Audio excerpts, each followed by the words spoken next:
Hello dear students, इस video में हम बात करेंगे force on a current carrying conductor placed in magnetic field. Meaning क्या है इसका कि यदि हम किसी करंट कैरिंग कंडक्टर को मैग्नेटिक फील्ड में पुट करेंगे तो उस कंडक्टर पे जो फोर्स लगेगा उस फोर्स के लिए हमें एक्सप्रेशन निकालनी है। तो पहले इसका जो बेसिक है वो क्या है इसको हम समझते हैं। देखो हमने ये पढ़ा हुआ है, हम इस एक्सप्रेशन को यदि याद करें, vector F is equal to Q we cross B, तो इसका मीनिंग आपको याद आ गया होगा। क्या मीनिंग होता है इसका कि यदि कोई charge particle Q velocity v से मैग्नेटिक फील्ड B में मूव करता है तब उस चार्ज पार्टिकल पे जो फोर्स लगा उस फोर्स के लिए ये एक्सप्रेशन होती है। अब यही जो आर्टिकल है यही एक्सप्रेशन इस आर्टिकल का बेसिक है। कैसे बेसिक, हम इस बात को समझते हैं कि हम जब करंट की बात करते हैं तो current means flow of electron in a particular direction. यदि इलेक्ट्रॉन एक पर्टिकुलर डायरेक्शन में फ्लो करने लग जाए तो क्या होगा, किसी कंडक्टर के अंदर करंट सेटअप हो जाता है। अब मान लो ये अपने पास में कोई कंडक्टर है, सपोज हम 1 मिनट पहले इसको समझते हैं, उसके बाद में आर्टिकल की डेरिवेशन करेंगे कि ये अपने पास में कोई conductor, suppose P Q is any conductor. अब यदि इसके अंदर हम ये कहते हैं कि करंट फ्लो कर रहा है, इसका मतलब electrons are flowing in a particular direction. अब यदि इस कंडक्टर को हम मैग्नेटिक फील्ड में पुट कर देते हैं, suppose this is magnetic field, तो क्या होगा, इसके अंदर जितने भी इलेक्ट्रॉन हैं सभी इलेक्ट्रॉन पे इस मैग्नेटिक फील्ड के कारण से फोर्स लगेगा। और एक इलेक्ट्रॉन के कारण से कितना फोर्स लगेगा, इस एक्सप्रेशन को यूज करके हम इस कंडक्टर में जो एक इलेक्ट्रॉन है उस एक इलेक्ट्रॉन पे फोर्स निकालते हैं। देखो एक इलेक्ट्रॉन पे फोर्स के लिए क्या एक्सप्रेशन आएगी, F is equal to minus E V cross B. This is the expression for force on one electron.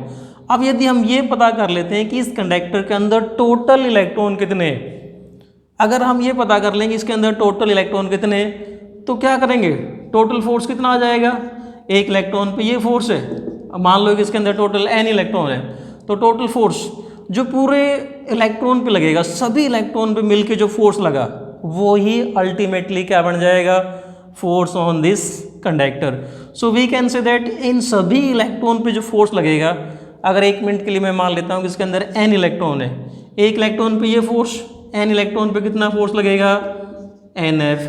सभी इलेक्ट्रॉन पे जो फोर्स लगा वही फोर्स किस पे आएगा, इस कंडक्टर पे लगने वाला फोर्स होगा। तो ये हमारा इसका जो कंसेप्ट है। आइए अब इसके लिए हम एक्सप्रेशन निकाल लेते हैं। तो हमने क्या प्रूव कर दिया, इसके अंदर जितने भी इलेक्ट्रॉन है सभी इलेक्ट्रॉन पे फोर्स निकाल लो और वो सभी इलेक्ट्रॉन पे जो फोर्स लगेगा वही क्या आएगा, इस कंडक्टर पे लगने वाला फोर्स। अब हमारा डेरिवेशन पे आते हैं कि हमारा टॉपिक है कि force on a current carrying conductor.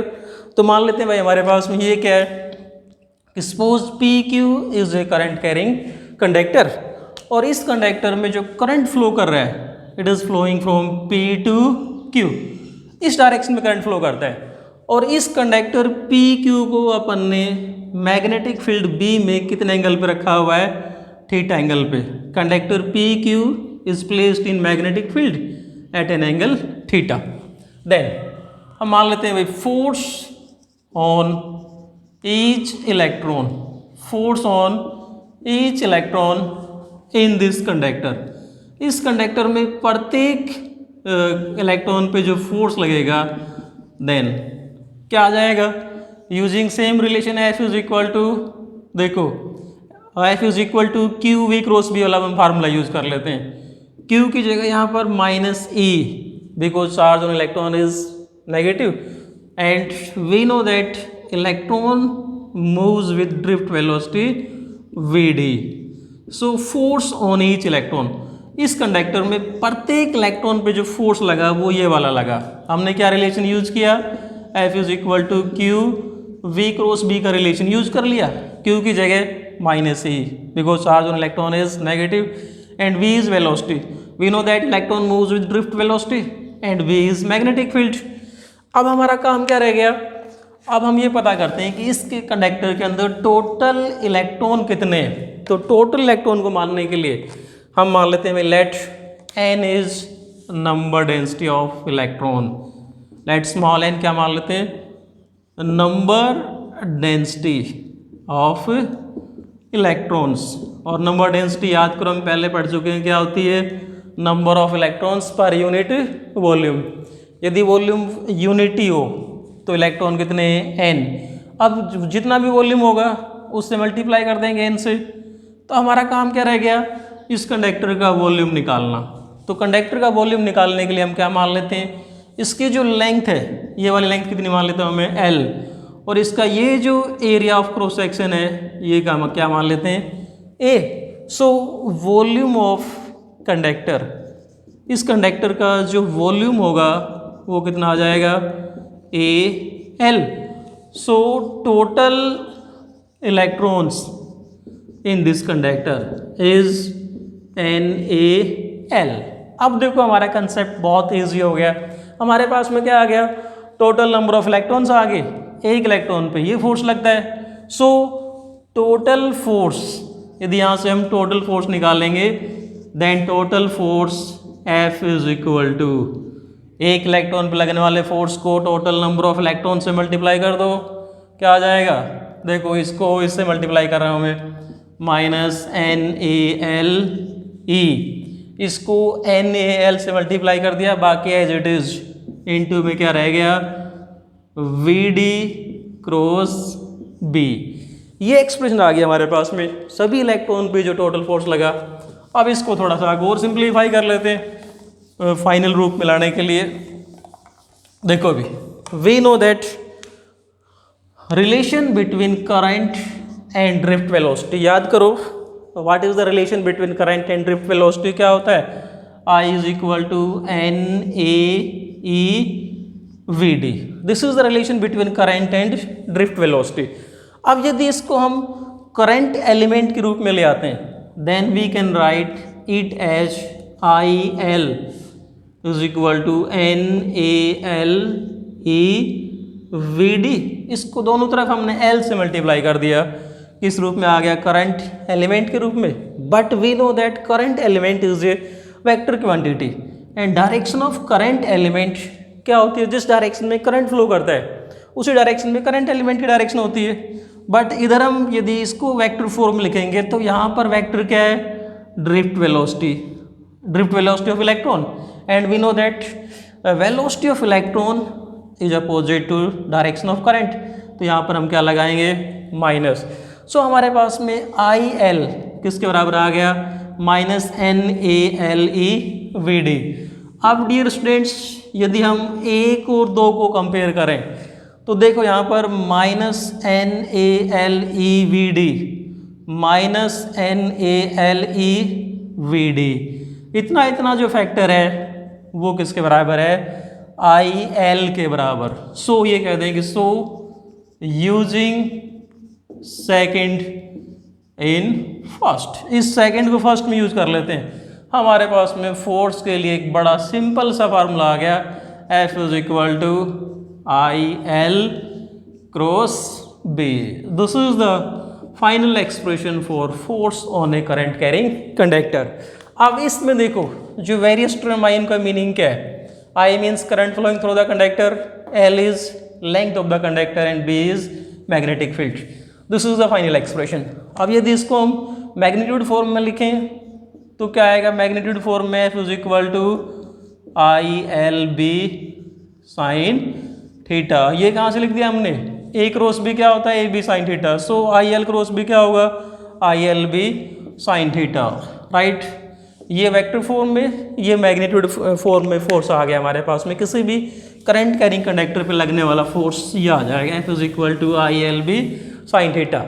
अब देखो हम इसके यदि स्पेशल केस डिस्कस करते हैं, जैसे हमने कोई चार्ज पार्टिकल मैग्नेटिक फील्ड के पैरेलल मूव करता है, एंटी पैरेलल मूव करता है, मैग्नेटिक फील्ड के परपेंडिकुलर मूव करता है, उसी प्रकार से यदि हम इस करंट कैरिंग कंडक्टर को मैग्नेटिक फील्ड के पैरेलल पुट करें, एंटी पैरेलल पुट करें, परपेंडिकुलर पुट करें, जैसे ये कंडक्टर है इस डायरेक्शन में मैग्नेटिक फील्ड है, इसको इसके पैरेलल पुट कर दें, इसके एंटी पैरेलल पुट कर दें, इसके 90 पे पुट कर दें, तो इसी प्रकार से केस बन जाते हैं हमारे पास में अलग अलग। सो यदि हम यहाँ पर स्पेशल केस डिस्कस करते हैं, if theta is equal to 0 degree. Theta 0 होने का मतलब क्या हुआ, ये करंट कैरिंग कंडक्टर और मैग्नेटिक फील्ड यदि दोनों सेम डायरेक्शन में हो तो फोर्स क्या आएगा, सोच के देखो। यदि दोनों सेम डायरेक्शन में हो तो इन दोनों के बीच में जो एंगल होगा उसकी वैल्यू कितनी होगी, 0, and we know that sine 0 is 0, so force is equal to 0।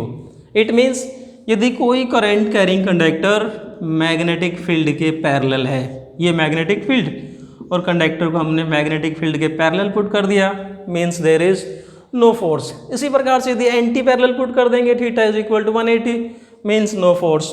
If theta is equal to 90 degree, उस केस में देखो साइन 90 कितना होता है, 1, साइन की मैक्सिमम वैल्यू 1 होती है, right. And force is equal to क्या आ जाएगा, f is equal to ILB।